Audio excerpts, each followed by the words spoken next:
My name is Bart Preneel. I'm professor at the University of Leuven, where I do research in applied cryptography and privacy. And there has been quite some interest recently in age assurance, age verification, age estimation. And the idea is to ban young people from using social media and a number of other apps, including messaging apps. And it sounds kind of like an easy solution for a complex problem. Of course, we do have bans in the physical world. We have bans for people under a certain age to buy alcohol or to enter casinos. And it seems kind of easy to transfer this to the online world by just doing an age check and then stopping certain services for part of the population. Those are too young. By the way, there is also a dual of this. There are some services like in Roblox, there is services which are only accessible to children. And so age gating can also be used to ban adults from locations or venues which should only be accessible to children. So it sounds very attractive, but in practice, it's not very effective because it's quite easy to evade. And the problem is if you want to enforce something at internet level, you have to do it in every country, but in general, we can't do this. We can only do this at national level or maybe at EU level. And so by using a VPN, it's typically very easy, a virtual private network, to fake as if you're coming from a different country. And if that country doesn't have age checks, then actually will be allowed to the service that you can use it and the ban is actually bypassed. We've also seen that in countries where there are age checks and there is tools, there is immediately also a black market where you can buy fake IDs and other tools that help you to bypass the age checks. There's another problem that, of course, in some service providers can offer the same service in a different country, and then you can just go to that country and use a service there. That means then that our government has to block that service, but this is known as a very difficult problem. It sounds easy to block a service on the internet, but this is a whack-a-mole game where you have to keep blocking stuff, and there is quite some experience with this, with the Great Firewall of China that tries to block people in China from certain information. And as we know from its long history, it has been a continuous cat and mouse game where people invent evading tools and the Great Firewall of China is updated. But in the end, it seems that in most cases, users still can access information outside China. A second problem is that all this age checking reduces online security because, as I mentioned, people will start evading the technology.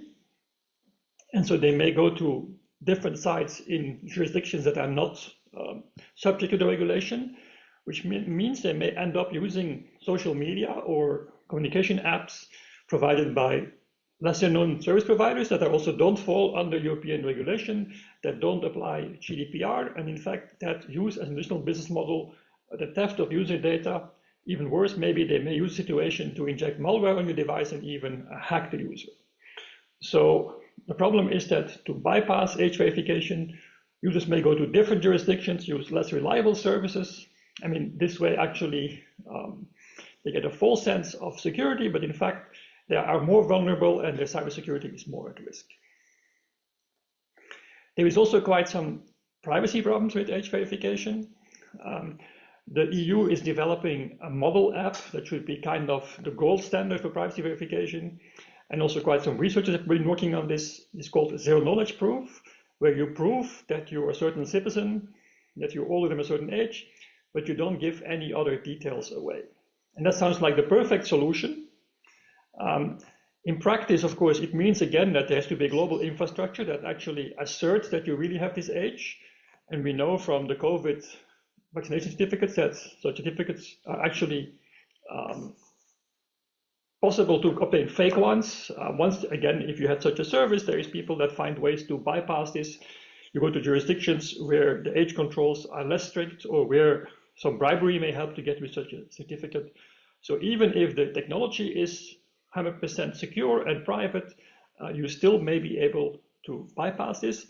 Once you have such a tool, it also means that there is now a lot of certified information in this tool. The EU is trying to develop this EU digital wallet that should come on the market in November 2026. That should not only have your age, but also your address, your phone number, your health insurance status, your driver's license, your diplomas, and probably lots of private services as well, your plane tickets, your car rental records, and so on. So the idea is to have this super app that has all the data and the security of which is controlled by the government.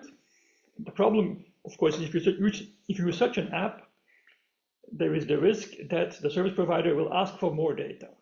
And of course, you can configure an app in such a way that it only reveals the data that's requested, but it could well be that the app itself, the service provider, requests a lot of data that they actually don't need. And they now get government-approved, government-authenticated versions of all this data. So this means that you actually develop a privacy-friendly service, but in the end, in the way it's being deployed, you actually reduce the privacy of users. If you look at tools for age estimation, this is also, for example, now used at this moment by TikTok. There, the service provider tries to estimate the age of the user and make a decision based on that. This is, of course, highly privacy invasive because it involves looking at the picture of the user, recording their voice, maybe monitoring their behavior, and from this you try to infer age. And so this is highly privacy intrusive, and to us it's really surprising that the EU is pushing solutions that are so invasive and actually pushing them suddenly in the context of age verification or age assessment. This seems to be now acceptable, while in other cases processing biometric information is a problem and collecting information from children is a problem. A fourth problem with age verification technologies is that it's a technology-based solution. It's techno-solutionism, where we try to develop new technologies and then enforce them all over the internet with major implications. But if you impose a technology, it also means that those who don't have actual technology will be excluded. And who can that be? Well, of course, people, for example, without a smartphone, or people who for some reason don't have access to certification infrastructure. They have a smartphone, but they don't know how to actually set up their smartphone or the application and get the certificates. We also think of refugees. So there may be a substantial part of the population that actually is no longer able to use these apps. And here it's interesting to point out there is a contradiction between what the Commission has been promising and what we're seeing on the ground, because one of the conditions that the Commission has promised is that the digital wallet will actually be always optional. There will always be a paper-based alternative available to citizens. But of course, once you introduce digital verification and age verification, it's clear that for those applications, you will have to use the wallet, because there is no way that you can use the internet and just show them a scan of your ID card or a physical document that will not be sufficiently secure. So this is definitely also a problem. And then a final objection which we have against these technologies is that kind of change nature of the internet. Today, the internet is very open, at least outside China and Russia and a few other countries, North Korea and Iran, but most other countries have an open internet where anybody can offer services. And so suddenly you're going to gate all the services on the global internet, or at least on a large part of the reachable internet. And this means you now have also a global control infrastructure that you can compare more or less to the Great Firewall of China, but you can now add additional restrictions, because once you actually check age of somebody, you can also say, well, somebody with a criminal record should not be able to access this kind of information, or somebody who's too old, or somebody who lives in a certain city. So you now have an infrastructure that is first designed for good intentions, namely to get some information away from children, can now suddenly be abused by governments to manipulate information, to control information, to restrict access to information. Are there solutions? Well, it's a very hard problem, and I'm a technical expert, but it's clear that we can increase the pressure on big tech, on social media, and all the companies on the internet that make heaps of money with selling our attention to advertisers. So this business model inherently means that they want to get as much information about us as possible, and they want to get us as addicted as possible to the services. So I do understand that social media are addictive, and this is really bad for children, but in fact, it's bad for all of us. And I think Europe should use its legislative power, and there is the Digital Services Act, there is the Digital Fairness Act, there is the GDPR. We should use all this regulation to actually reduce addictiveness of social media and to just make it illegal for anybody to offer to any citizen of the EU addictive services. And I think that will already solve a substantial part of the problem. Of course, we also have to change things at the user side. We have to better educate and support children in adolescents. We also have to, of course, better help parents to support their children. Our experience is that some providers have tools, for example, to help adults monitor what their children are doing.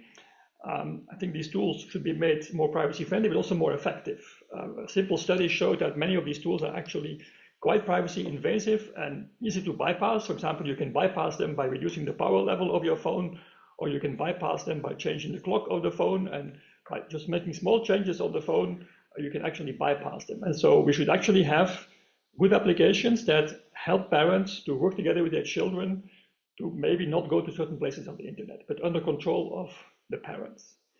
And so I think it's better to engage all the stakeholders in this debate rather than having government imposing a solution that sounds very easy, but in the end will be very invasive, bad for privacy, bad for online security, discriminate against some groups, and be in the end also ineffective.